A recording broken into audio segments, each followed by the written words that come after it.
In the world of crocodiles, size is everything. And this one is an absolute monster.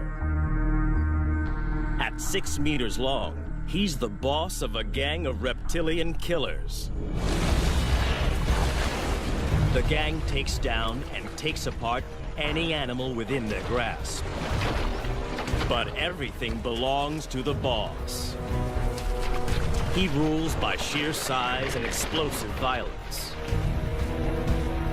He will maim or kill to keep control. But this year, a young male takes on the brutal hierarchy of the Croc Gangland.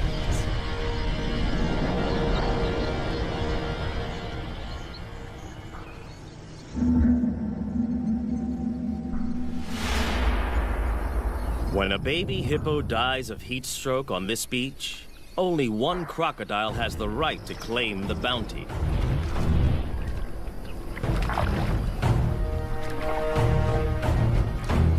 He is the Croc Boss, the godfather of the ganglands. In crocodile hierarchy, size is power.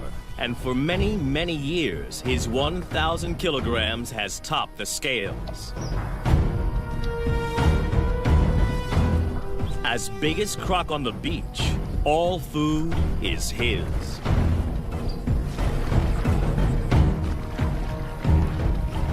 The other crocodiles don't have the power or rank to oppose him.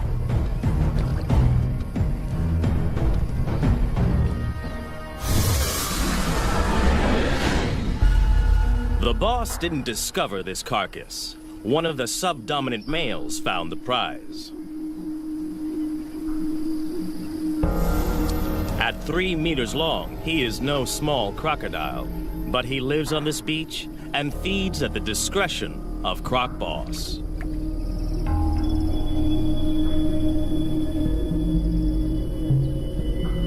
All the smaller crocodiles understand the rules. They only eat if the boss allows it. All along the river, territories work the same. Sections, each as big as 4 Olympic swimming pools, are dominated by a single large crocodile and his gang.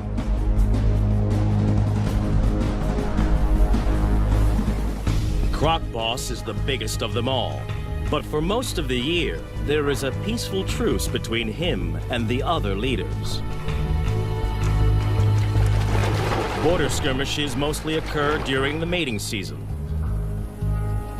Smaller crocodiles may join the gang as long as they obey 3 simple rules. Croc Boss gets the best food. He is respected at all times, and only he mates with receptive females. Gang members break the rules at their peril. But there is always a younger rival, trying to get big enough to become a boss in his own right. These pretenders are shadow bosses, waiting for their moment. We call them phantoms. There have been other takeover bids. A smaller male tried to mate with one of the boss's females.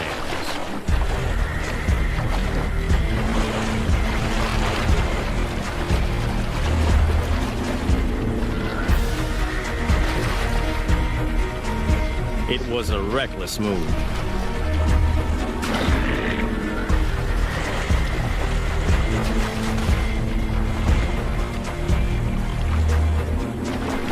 The challenger's bony armor was no match for the boss's brutal bites, as powerful as a trash compactor.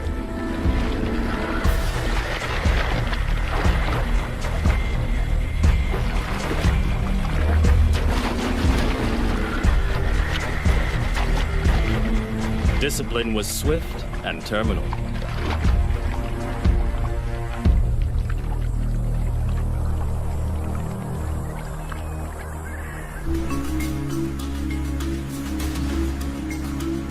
This Croc Boss's territory in Africa is a stretch of the Luangwa River in Zambia, in the South Luangwa National Park. It's a crocodile killing field, especially during the severe dry season. Inland lakes and pools dry up. And the river is the only water for kilometers around. All animals in the area must make long treks here to drink.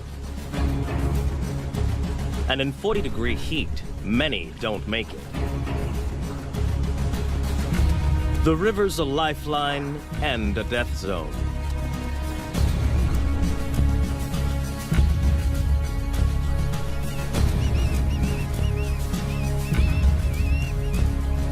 For the croc gangs, the living is easy. Even the smaller ones get to feed.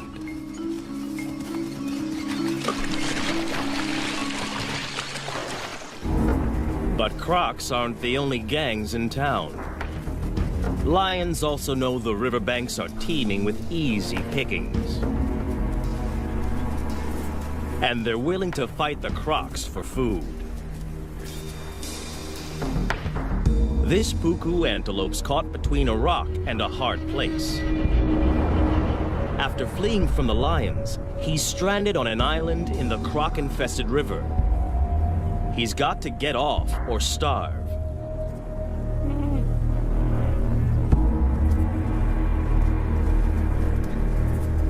The lions won't swim after their prey. They'll wait for it to make a mistake.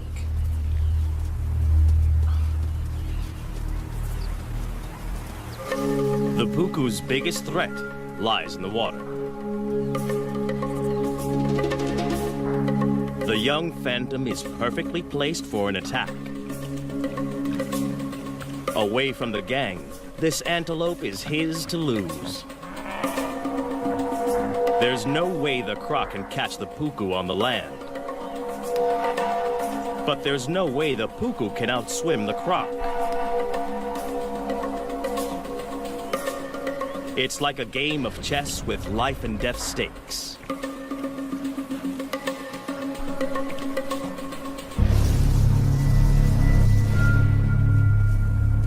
The puku has to use the land to put as much distance as he can between himself and the waiting croc, and figure out the shortest swim possible.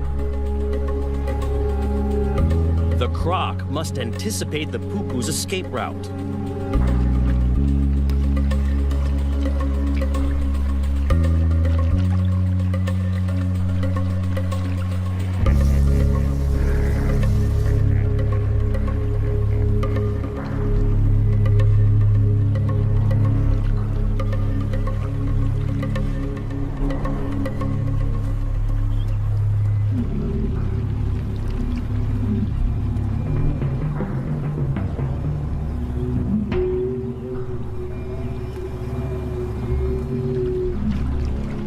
Life boils down to a simple equation of speed versus distance.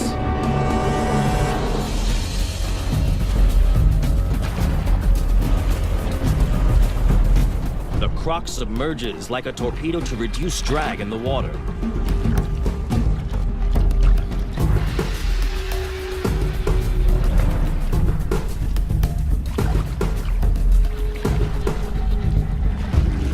But his top speed of 10 kilometers per hour is not fast enough.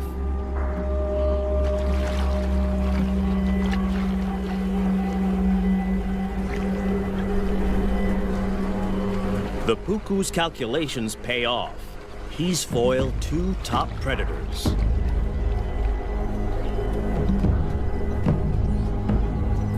The young croc misses an easy kill.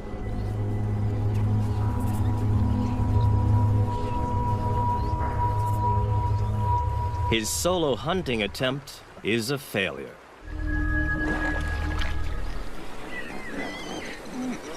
But the dry season has another food bonus on offer.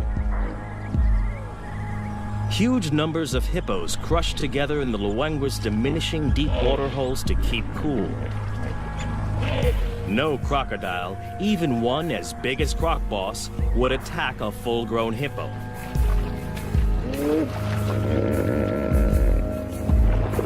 They are way too big and dangerous to take on.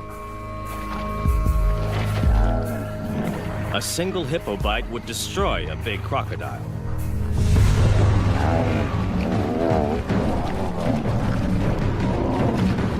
But the crocs don't need to try to kill the hippos.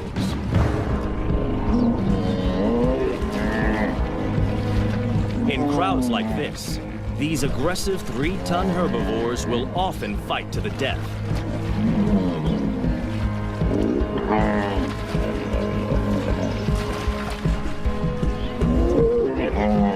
Leaving the croc gangs with a meat bonanza. A hippo carcass is one of the rare occasions when rival gang members join forces.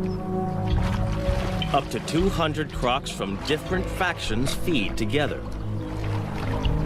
In fact, this cooperative frenzy serves a useful purpose. Crocs' jaws don't move from side to side. When the carcass is in water, they need others to pull against to help them rip off hunks of meat. It'll take them less than 2 days to completely demolish a 1-ton hippo.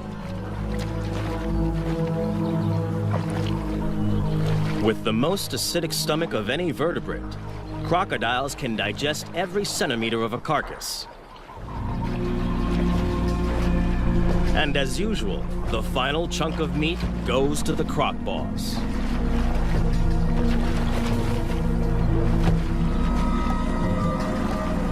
No other croc has the power to argue.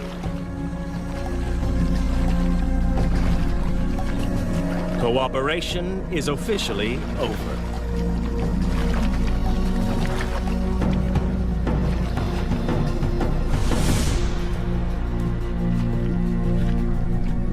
Back on dry land, the lion pride is also living well off the deadly dry season. There's no need to hunt when the scavenging is so good. They rule the riverbanks just beyond the croc's reach. They own this feeding ground, and the crocs know it. Even Croc Boss won't come up here to try to take this carcass off the lions.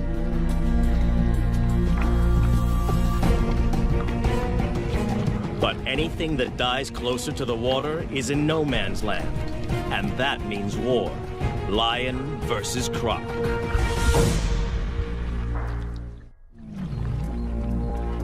A dead elephant offers up a gigantic feast for the croc gang. They didn't kill it. The deadly dry season serves up another meat mountain. In this brutal time, even elephants are vulnerable. They need massive amounts of water, up to 200 liters a day. If they don't get enough to drink, heat stroke can quickly kill them.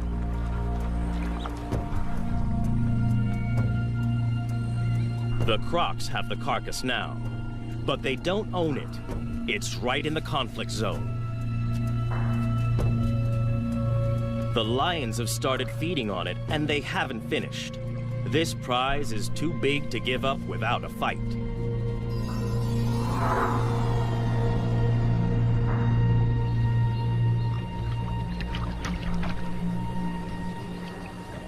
One young male wants more.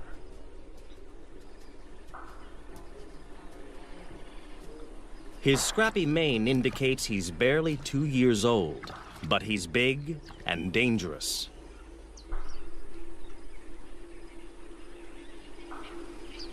Most of the crocs know to keep their distance. Even this immature lion can kill them.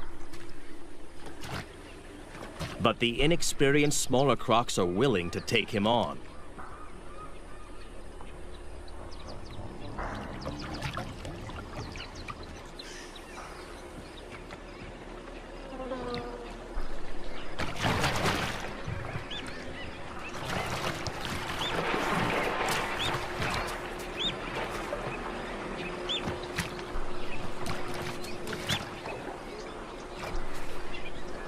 This is not a competition Croc Boss needs to get into. The pickings are slim, and if the gang wins, the carcass is his for the taking anyway.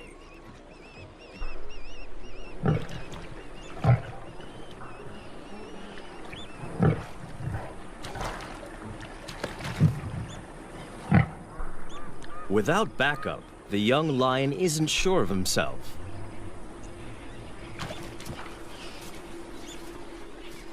The crocodiles win today.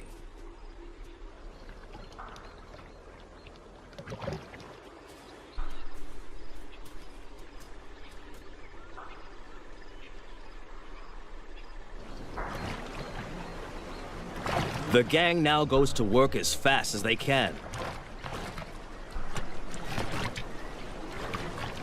It's a race to rip as much meat as possible from the carcass.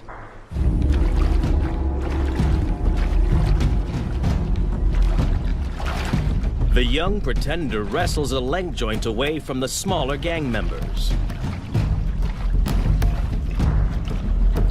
Aggression, theft, and brutality are the ultimate tools for survival.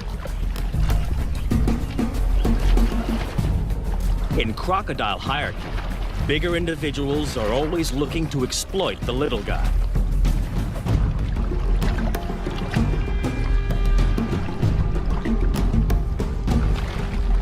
The smaller crocs have learned well from the master.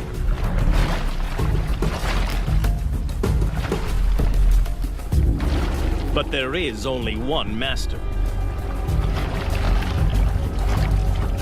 Croc Boss comes to claim his dues.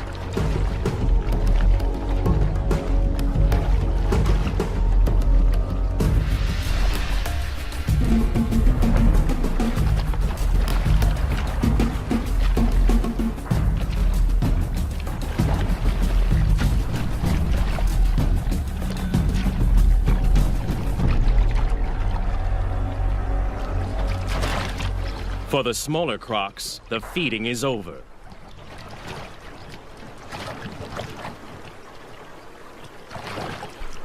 There is no way for the Phantom to mount a challenge.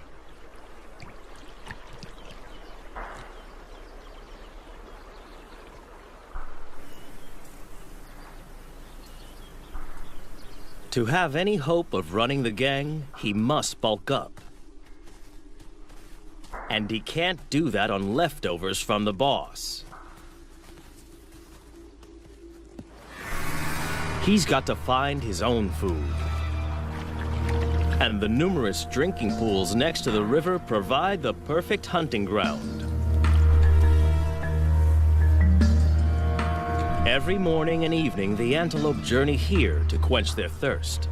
A perfect opportunity for an ambush.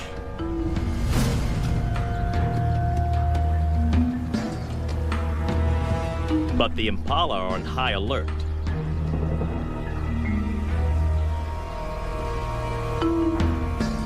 To have any hope of catching one, the young croc must find the perfect pool in which to disappear and wait.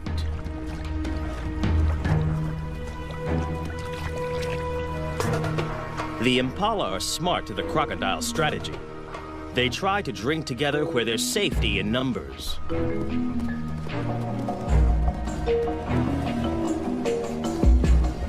The crocodile must wait for a loner.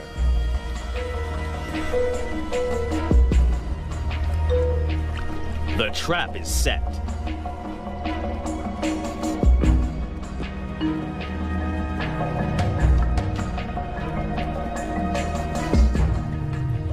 He can hold his breath for 2 hours.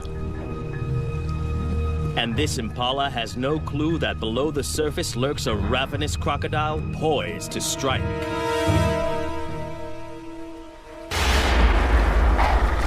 The young croc blows it. Impatience costs him a meal. Crocs can launch their entire body out of the water in less than half a second. But timing is everything. And he has a lot to learn.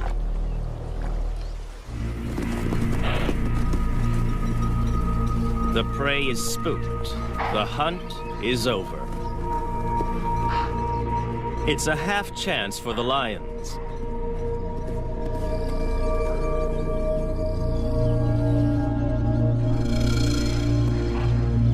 But it's a long chase, too exposed. And they're not that desperate.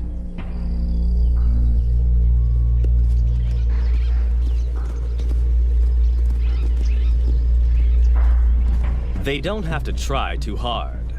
In the dry season, death is always just around the corner.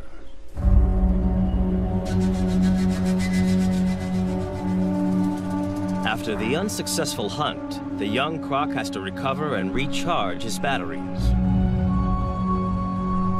Crocodiles bask to keep their body temperature up and digest more efficiently. Crocodiles are not cold-blooded. Their bodies are as warm as ours most of the time.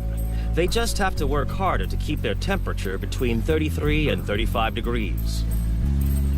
Phantom needs to regain energy. During extreme exertion, crocodiles build up a huge amount of lactic acid. This is toxic and must be eliminated from their systems. The only way is rest.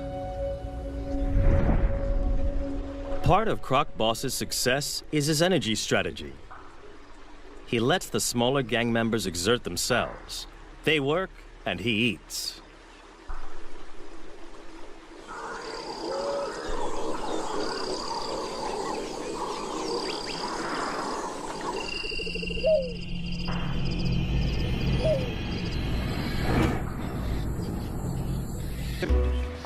And they have the most unexpected allies. Water birds are usually fair game for crocodiles. But during the dry season, there's a truce. The birds don't fear the crocs. Instead, they collaborate with them. As water disappears from the inland lagoons, fish become trapped in the shallows. Jammed together, they are easy for the birds to catch. Every attempt nets a mouthful of fish. The crocodiles benefit in exactly the same way and work with the birds to corral the fish into ever tighter spaces.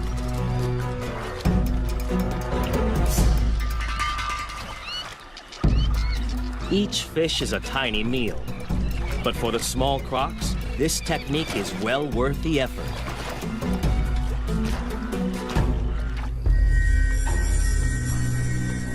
But for a monster like Croc Boss, chasing small fry is a total waste of energy. He'll wait and preserve his energy for bigger game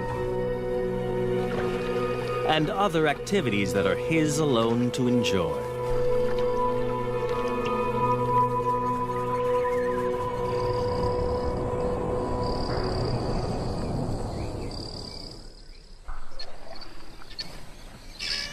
The dry season doesn't just bring a food bonanza. There's an even bigger prize, mating. The ritual begins at dawn. Lifting their heads, the females show submission and look for the most powerful croc to mate with.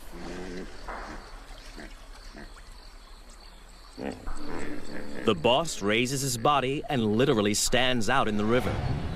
It's a visible sign of his status. By rights, all receptive females are his.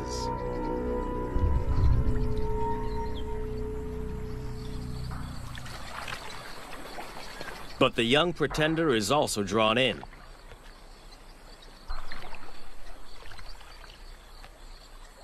The females secrete a pheromone into the water. It signals they're ready.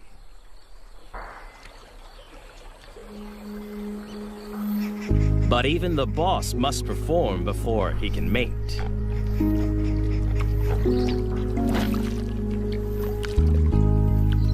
It's the only situation he cannot control. The final choice is made by the females. In mating season, females are permitted to wander through rival gang territories as they check out potential partners. The boss's head slaps and bubble blowing are the croc equivalent of beating your chest.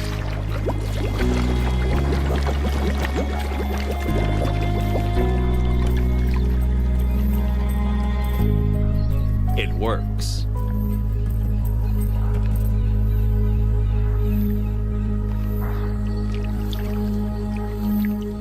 The smaller male can only watch. For a one-ton monster, the boss's mating ritual is surprisingly tender. He blows bubbles that delicately tickle the female's sensitive neck area.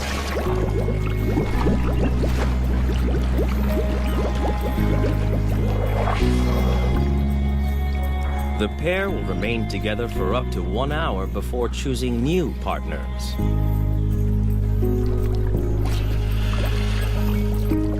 But one smaller female is not prepared to wait.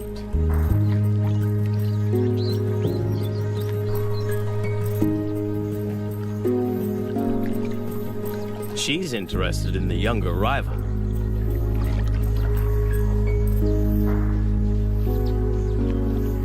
The boss's dance is coming to the end.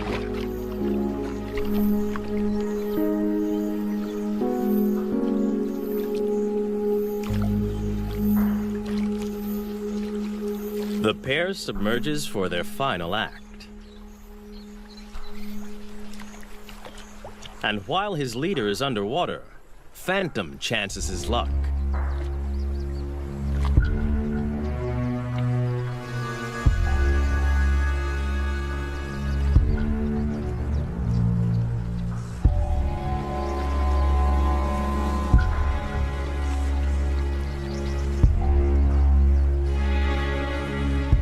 But the boss didn't get where he is by being inattentive.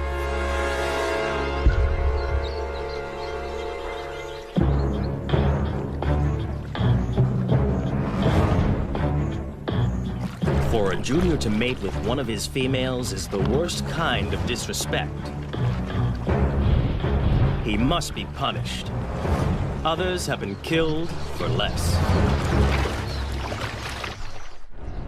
The young croc is now swimming for his life. He's offended in the worst way. And Croc Boss will kill him if he can catch him. But his chase is half-hearted. The boss is still distracted by the mating privileges that come with his position.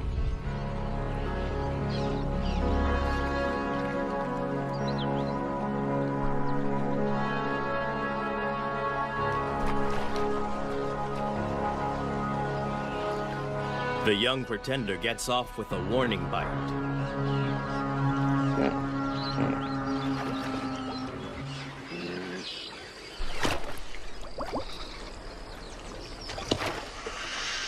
Now the insubordinate is dealt with. The boss can return to more gentle pursuits.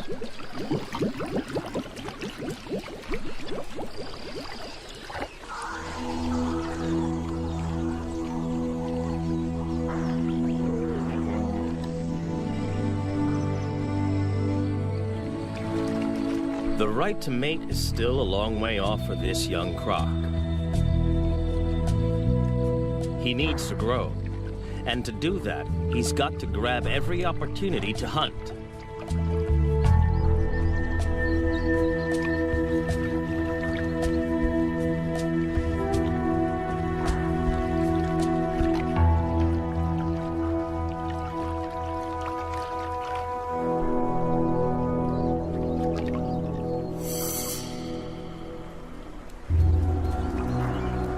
Fortunately, the relentless dry season serves up an endless convoy of thirsty prey. Twice a day, regular as clockwork, impala and wildebeest gather to drink.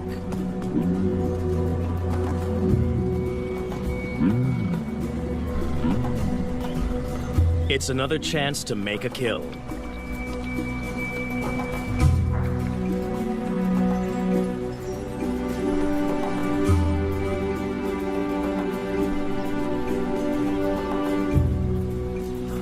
These impala are safe. They know exactly where the danger lurks.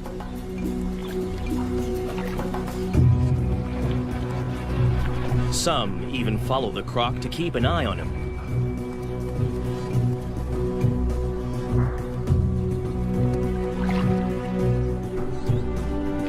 He is searching for the perfect place to spring a trap.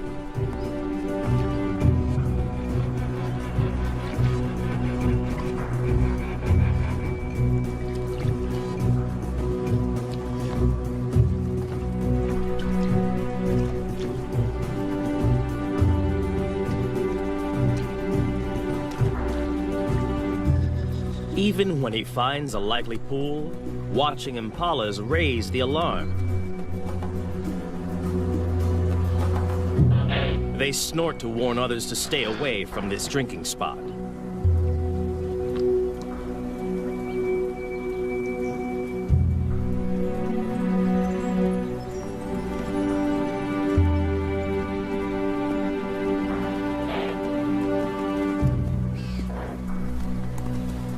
But with an unending stream of animals coming to drink, it isn't long before one individual doesn't get the message.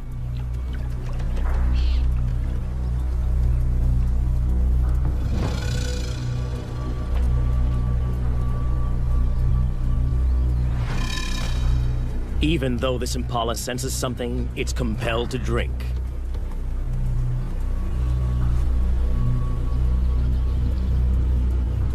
Thirst overrides fear. But it's braced for danger.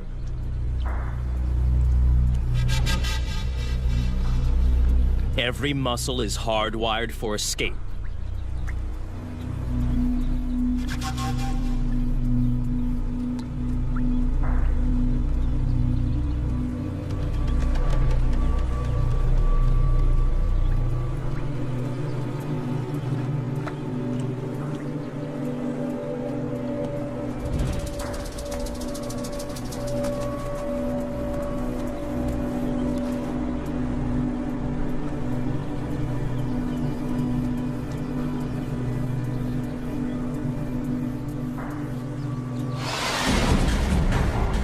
Perfect strike. But can the young croc hang on? For a second, it looks like this impala might escape. But it dislocates its leg, and it's all over.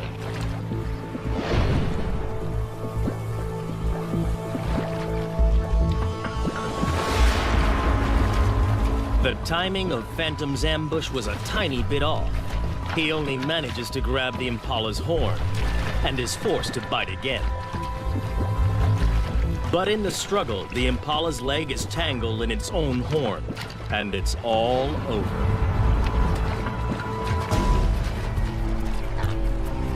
It won't be a quick death. He will have to drag his kill into the deeper river to drown it. Ambush hunting is what crocs do best. But timing is everything. Phantom's first attempt was too rushed, and he lost his meal.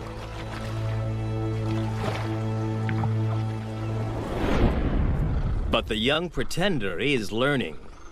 This time, he patiently waited for the impala to make a crucial mistake.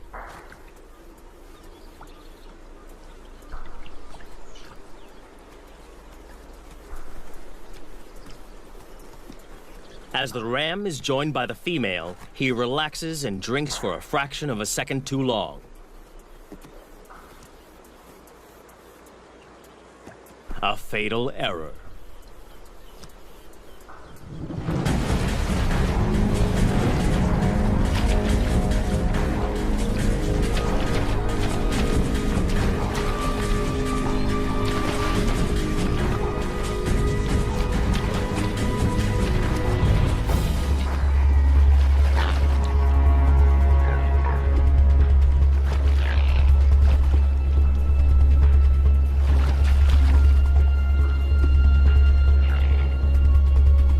But the croc has made a mistake too.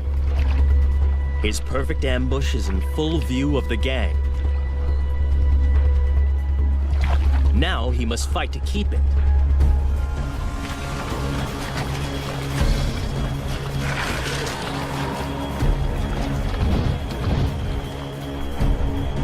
And the croc boss has also seen the takedown. This meal is now his. The young croc has no right to oppose the boss. But he's not going to give it up willingly. He's hungry and stubbornly hangs on. But he hasn't the strength to compete.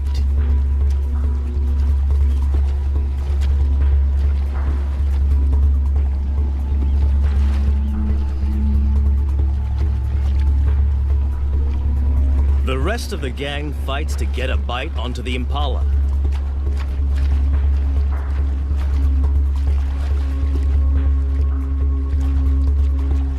They try to lock on before the boss begins his death roll.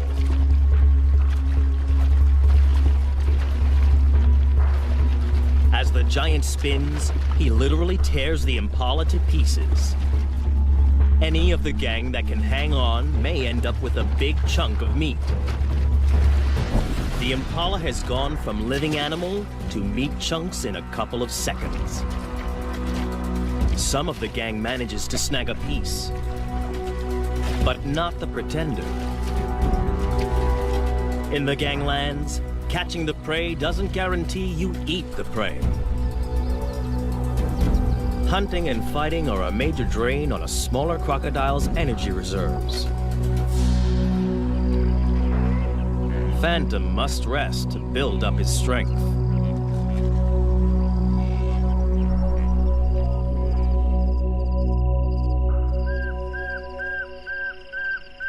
Other animals have no such energy restrictions. Away from the river, the African night hums with activity. For the prey species, the danger doesn't let up just because it's dark. Impala and puku rarely lie down to sleep for more than 10 minutes at a time. There are too many predators on the hunt, so they are forced to stay awake and alert.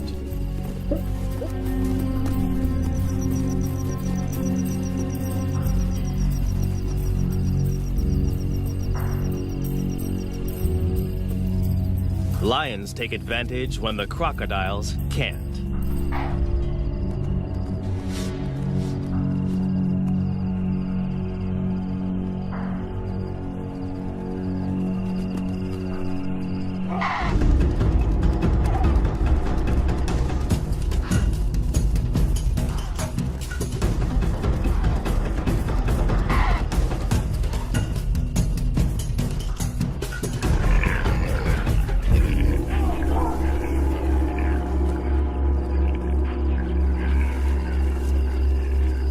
Tonight, a puku loses the battle.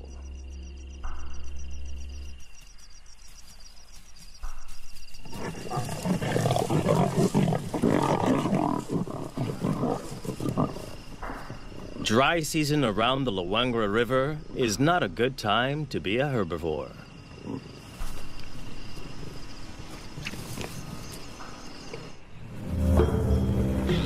Another day, another death. Another free meal for the croc gangs. As the sun warms the crocs, it triggers a feeding frenzy on the hippo carcass. Crocs from multiple gangs wait in line to feed. Territorial differences set aside for the moment. Size determines the order, and the biggest eat first.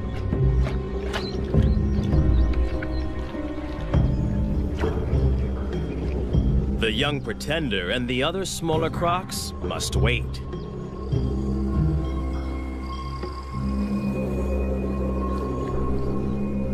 The boss has torn away a huge hunk of the dead hippo. And in a strange twist, he is now being harried by a living hippo. One of the few creatures that can kill a big crocodile. In a bizarre scene, the croc boss is being menaced by a huge hippo as he consumes his dead relative. At first glance, this looks like a challenge for food. But hippos are exclusive herbivores.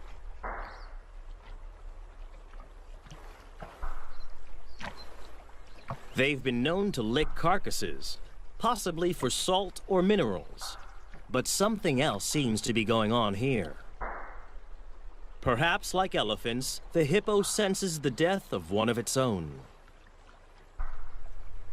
But it looks like the hippo is being aggressive. Perhaps this is some kind of primitive emotional reaction. Whatever the hippo's motivation, the huge crocodile knows this is dangerous. With 50-centimeter-long canines and a bite force 27 times more powerful than a human's, this hippo could easily skewer the huge croc. For the first time in a long time, the boss is being pushed around by a bigger beast.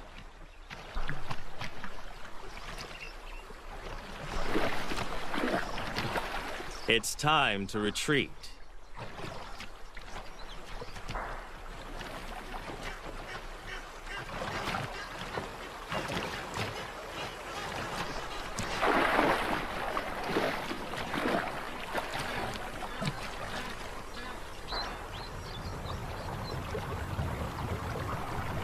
Success in a croc gang is all about being a consummate opportunist.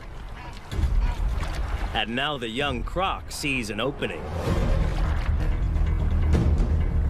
A chance for food. Perhaps the possibility to gain ground in the gang. But the croc boss doesn't share. And this bid for food has been interpreted differently.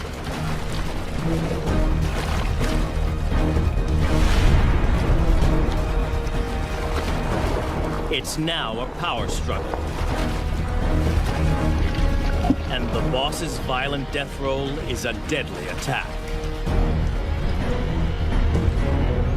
Instant retreat is the only acceptable way out, and the younger croc doesn't take it. This can only end in one of two ways: death or injury to the smaller croc.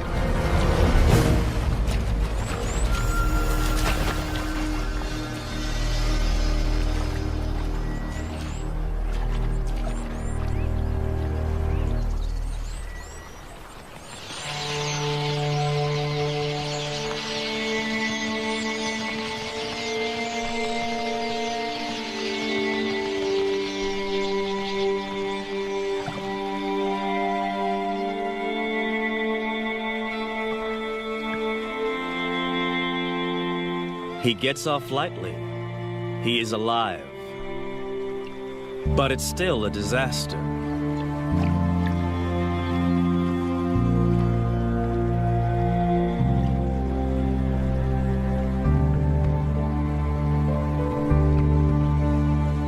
He pays for the transgression with his own flesh and blood.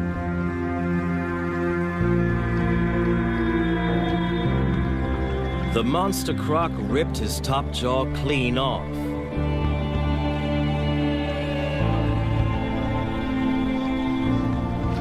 Amazingly, the smaller croc will survive this hideous injury. Crocodiles have special antibodies to help them heal from massive wounds. But it will not regrow. He is not just deformed, but terribly handicapped. His journey to the top position is over. From now on, he will be the last in line to feed. The croc boss and every crocodile, small or large, must now be shown subservience by the challenger. Even by nature's own harsh measures, the croc gang lands are a brutal environment, where size and uncompromising violence rule.